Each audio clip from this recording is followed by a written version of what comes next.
And a foul coming out the other way. But you know, as much as we were talking about Undav would be desperate to score in his current home stadium, Volta-Mata he'll be having that same kind of anxiousness, and looks like that moment is not going to come for him as he's going to exit the game with the introduction of Leroy Sané.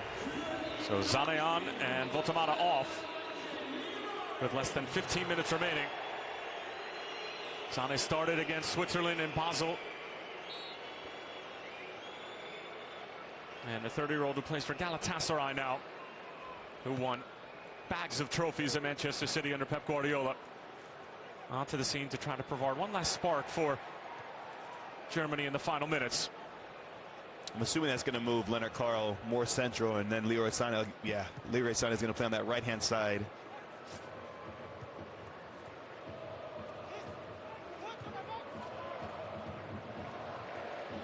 David Raumann. There's Fjuric having a conversation on this near side. Just trying to get their spacing correct.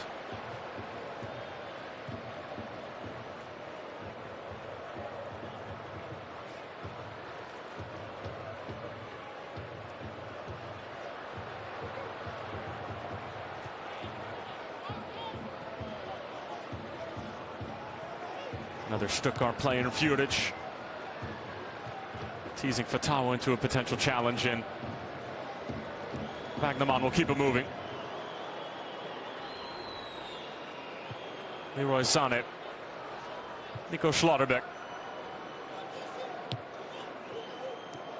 Leonard Carl with a cool touch, Wagnermann, and Kimmich.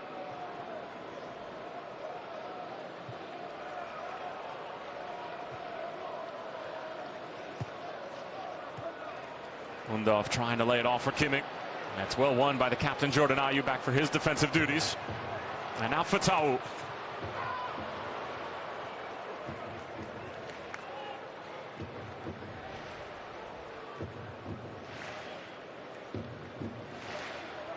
Kimmich. Undav brings it down beautifully, but there was too much help in the form of Caleb Jurenke.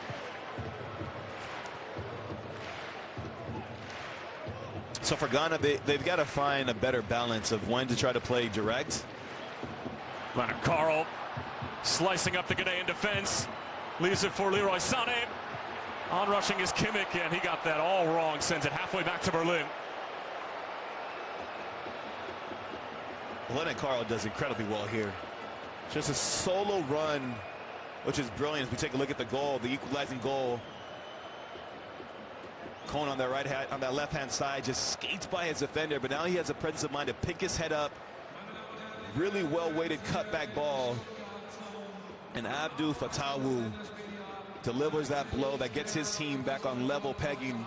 But I was just going to say, from a Ghanaian standpoint, they just got to find that balance of when you try to play over that back line and play in transition, and when you take a breather. Keep the ball because you've been defending for such large periods of time. Keep the ball a little bit.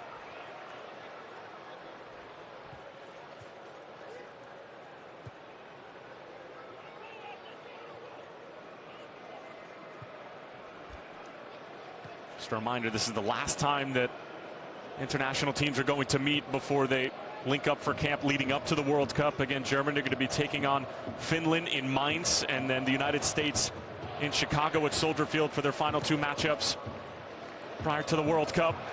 As Jurenke gets stuck in, but got too much of Fjuric there and gets whistled for the foul. Meanwhile, Ghana will be taking on Mexico and Wales in their final two games in June. And Jurenke has done much better operating in that right wing-back spot than he did as a out-and-out right fullback in that game against Austria.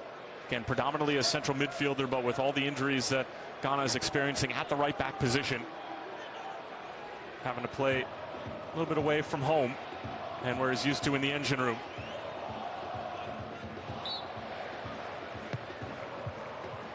Raum whips it in, and Goretzka was there, but always difficult to steer on frame. But that last point you bring up is also part of the process and the mindset of these coaches when they're making wholesale changes. They have a roster to announce. They need to know what guys they can depend on, what guys they know can come off the bench and contribute, who are guys that can be relied upon when they are at the World Cup, and whether it's injury, suspensions, form, whatever it is, that forces Nagelsmann to have to make changes to alter his lineup and his team.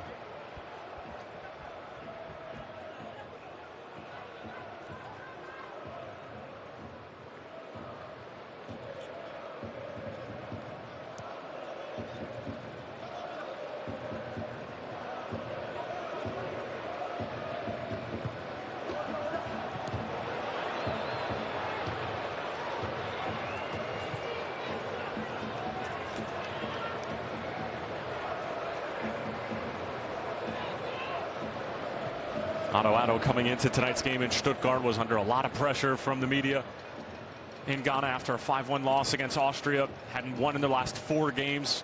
Failed to qualify for AFCON, of course, punching their ticket to the World Cup in North America this summer. But it has been far from straightforward from a Black Star side that only qualified for their first World Cup back in 2006. Got to the knockout stages. As Goretzka just poking and prodding at this Ghanaian defensive block that has dropped significantly deeper than we've seen for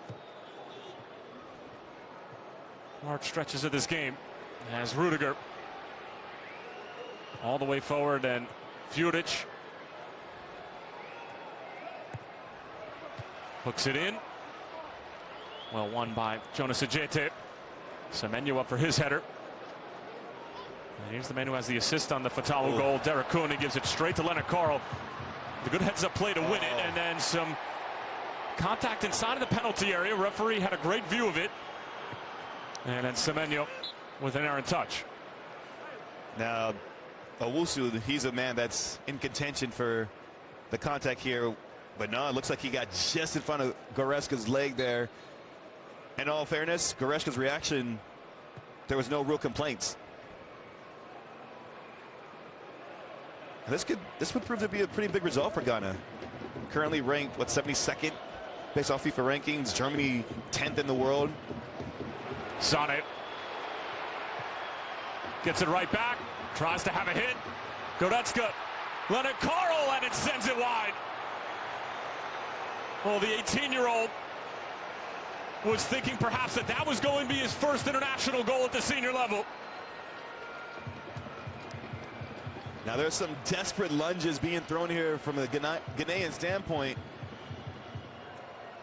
And Germany wants a foul here for the late contact. But I'm not having that.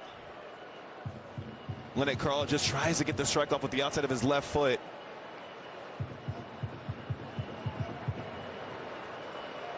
Once again, we have the luxury of seeing the referee's perspective and how he witnesses these plays as they unfold.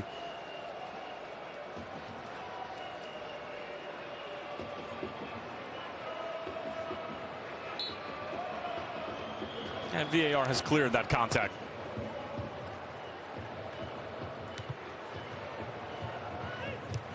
Would have been 2 extremely harsh penalties on Ghana.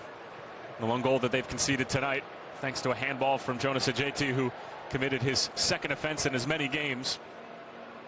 That led to the opening goal for the opposition from the penalty spot. Kai Havertz converting his 21st goal for Germany. And then the 22-year-old Abdou Fatawu in the second half, scoring his 3rd goal for his country.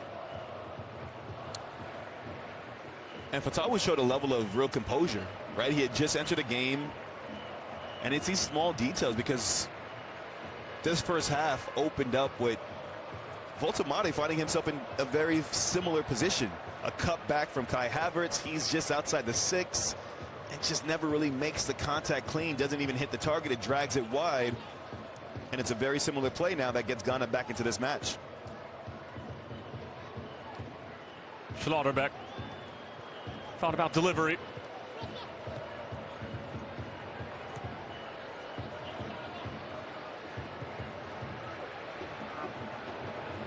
Rudiger. Sané. Galatasaray man has been lively since coming on. Kimmich. Great little ball over the top, cushion down. It's Undav. Well, how fitting is that for the Stuttgart man? The recipient of a silky smooth German move.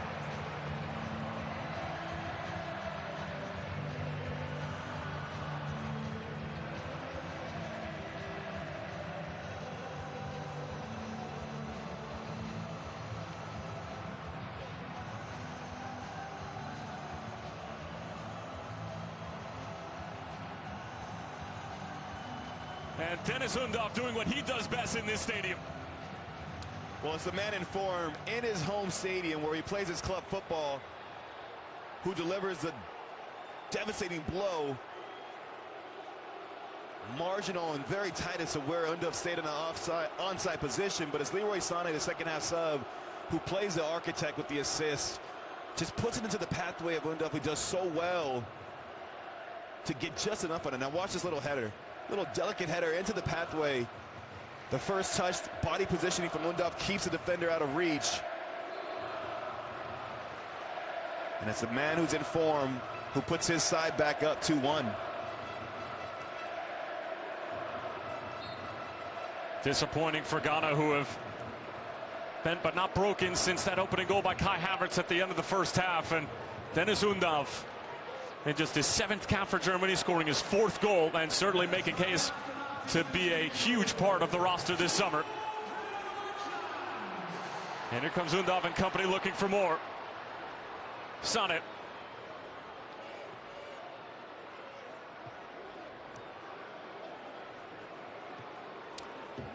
But that's part of the difficulty when you're trying to preserve a result and you're sitting back and you're inviting waves and waves of pressure,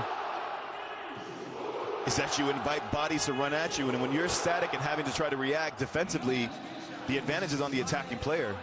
Running with momentum, you're backpedaling, you're just trying to react. And the combination will play there between Sané and Undav. They timed that to perfection.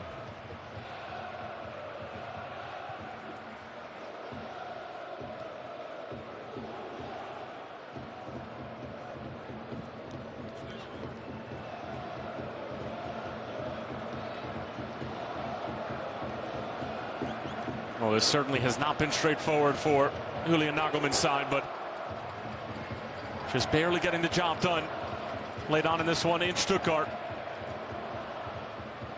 As Fjuric recycling through Schlotterbeck. Kimmich. Sané asking for it. Trying to work with Leonard Carl. But that's the luxury that Germany has. When you talk about making wholesale changes, yes, they have their frailties and they have their question marks defensively, but to be able to bring... Here's Carl fancying a hit and straight into the hands of Asari.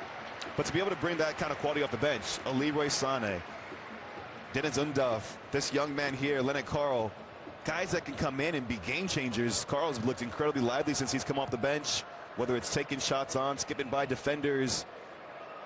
And Leroy Sané, it's just the timing, the experience when he gets in those moments to see where the threat is, to see who the better option is. Instead of trying to force a header on target, he just heads it into the pathway for Undav. Oh, wow. Given away by Leon Goretzka. Antoine Semenyo. Is there a late equalizer here for Ghana?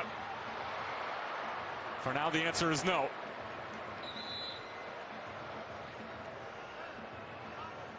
And for a man who is typically so calm and composed on the ball, Antoine Semenyo with a rush of blood to the head. And here's the lines being drawn to confirm that Undav was onside.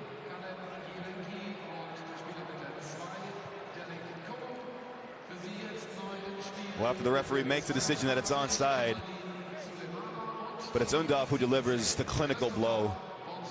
What a moment for him to celebrate in front of his home support. It's a big goal for Germany.